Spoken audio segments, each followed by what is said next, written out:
Hello friends! Welcome back to another episode of r/I do work here lady.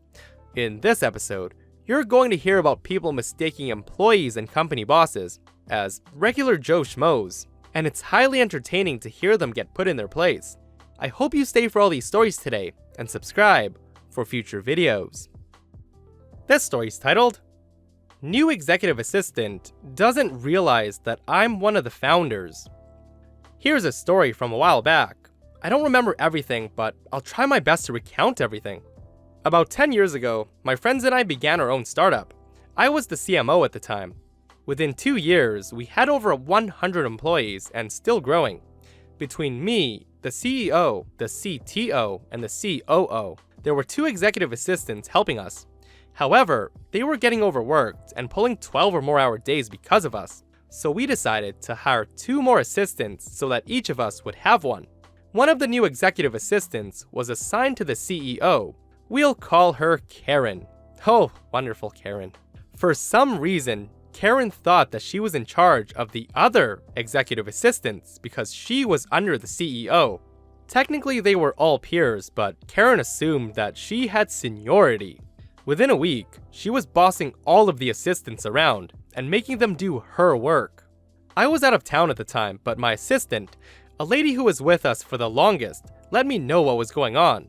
I'd just come back from a week at a conference, and I was meaning to take that Monday off, but we had a meeting that Monday with our investors, and I couldn't miss it. I show up at the office around 8:30 a.m., coming in from the gym. I greet a few people, go over to my desk and drop off my bags, and then change. As I headed to the bathroom, Karen comes around the corner. There's one thing you need to know about me. I have a baby face, so I look at least 10 years younger than I really am. I was in my early 30s at the time, but I looked like I could have graduated university that year. Karen asked, "Can I help you?" I said, "Hi, you must be Karen, She interrupts me and says, "Yes, I am, and you are?" "Well, I'm OP." Karen responds, "You are OP? Don't be ridiculous, kid. You're barely old enough to rent a car. Stop joking and tell me what you're doing here before I call security." I responded, "Karen, I'm OP, the CMO." Karen says, "I know who the CMO is, and he's not you. He's a personal friend of mine, and I know the entire founding team for quite some time, so you can't lie to me. Show me your ID." My ID was back at my desk, and I said, "Fine, follow me." As we head over to my desk, I reach for my wallet, and Karen snatches it before I can even open it, and exclaimed that I shouldn't be grabbing things from the CMO's desk. Just then, the CEO walks in, and Karen says, "CEO, you won't believe what just happened. I caught this crazy person pretending to be the CMO and stealing from his desk." The CEO looks over at me, and I just give him the, "Yeah, this is happening" look. And he says, "Can you tell me exactly what happened?" Karen goes on a long rant about how I broke in here and was looking around the desks for something to take when she finally caught me trying to take a wallet. The CEO asks Karen to check to make sure there's nothing missing from the CMO or my wallet. She opens it up, and on the front is my driver's license. I can see her pupils scanning my ID and her eyes getting wider and wider, and then her mouth drops. I then said, "So, can I have my wallet back now?" Karen damn near has a heart attack and basically is too flustered to say anything. The CEO dismissed her and cracked a few jokes to ease the situation, and we break into a huge laugh and we chat a bit about Karen. It turns out everyone's been complaining about her. At first, he was just gonna reprimand her and tell her that she needs to change, but after the debacle this morning, he wanted to let her go. I felt kind of bad, and I didn't want her fired because of me, and I didn't want to be known as that person. We ended up letting her stay for another week. She avoided me like the plague, but kept making everyone else's lives miserable. We let her go that Friday. However, as they say, she did not go quietly into that good night. After the CEO gave her the bad news, she was pissed and came straight to me. She basically tapped me on the shoulders while I had my headphones on and started screaming at me about how it was an honest mistake what happened between us and how the place would fall apart without her around. The Karen scream is long and fierce, but around 2 minutes, I'd had enough. I said, "Karen, that's enough out of you. Regardless of what you think, your departure from this company was not my doing, but it was the icing on the cake. The whole office has come in conflict with you in the past, and you've been bossing way too many people around when you have no authority over them. The other assistants do not report to you, and I've heard nothing but complaints about you in the past 2 weeks you've been here. Now, you can either walk out of here peacefully, or I can get security to do it." Karen was bright red at this point, and the entire office stopped work to listen.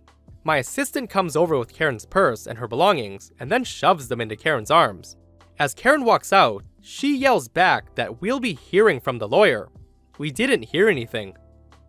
It's really unfortunate that some people act like this, and the way that Karen was being a Karen, and also assuming that the person whom she didn't know couldn't have been one of the founders of the company. Be careful when talking to people you don't know. What a satisfying story. This story's titled, "Yep, I'm your new boss." I was assigned as a project manager for the installation of a whole audio-visual solution for an entire office complex. Well, not the whole building, but like 2 or 3 floors. The building was already made, but it was in its bare bones, just floors, ceiling, and elevators. A big pharma company bought 3 floors of this building and decided to make these their new offices. I was assigned as part of an engineers committee, very scared as this was my first time leading a project with them, and I was also 21 years old. This story is from my first meeting with the committee at the building itself, like an introduction to the staff and to my future techs and construction workers team. I got to the building in my work clothes, safety boots, hard hat, and my bag with my tools, showed my company's badge, and was allowed to get in. I get to the floor where the meeting was being held, and the foreman of the construction company receives me, very harshly. In front of everyone, he says, "Who the fuck are you? Are you the new guy? You're late. Work here starts at 6 a.m. I replied, "Sorry, I was appointed to a meeting with the lead architect at 10 a.m. I'm not one of your workers. I'm here for a meeting and blueprints revision." He responded, "Don't fuck with me, kiddo." I replied, "Let me call the lead architect to see what's going on." I got on the phone with her and she comes angry to the lobby. The lead architect comes in and says, "What the fuck is going on?" And she turns to me and says, "Sorry for the harsh reception, man. Please come in, we've been waiting for you." So basically I, the project manager, was his boss now, and he has to do whatever I wanted on my time schedule. Revenge is so sweet, and the hypocrisy of this man when we worked together was incredible. I had to work about 14 hours daily, and guess who else had to work with me? I indeed work here, man. I'm your temporary boss. The foreman in this story could have come across a bit nicer when asking whether or not the new guy was working with him. And in the end, a pretty sweet revenge came out of it. I hope the project manager went easy on him because I don't think I would. This one's titled, "I work there, please don't arrest me." Some time ago, probably around 2010, I worked for a pizza franchise. There was a manager on vacation at a location I didn't work at, so I was asked to fill in the time for them on my regular days off. The franchisee found out that I'd be working at that store and asked me on the second day that I was there to do a full audit of the store because she was suspicious that people were giving her incorrect numbers. So, because this audit took a while, I was leaving the pizza place at 2 a.m. And another important detail is that I didn't have a key to the front of the place, only to the back, so I parked behind the store, left, locked the back door, and started to drive off.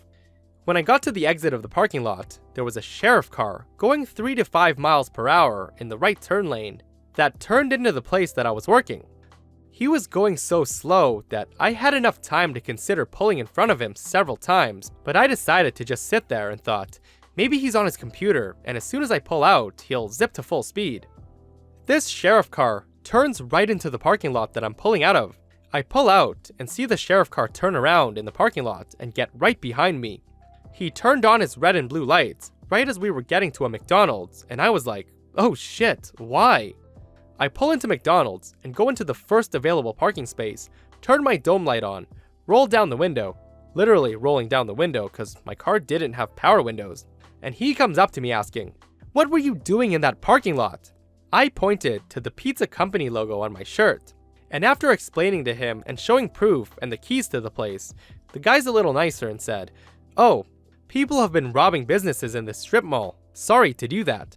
I thanked him for considering our safety and then went on my way. This is a great story and an honest mistake with no harm done. The sheriff was only doing his job, and honestly, 2 a.m. behind a store with no one around is pretty suspicious. And I'm glad OP got out of there safe and sound and that the officer turned out to be a pretty nice guy.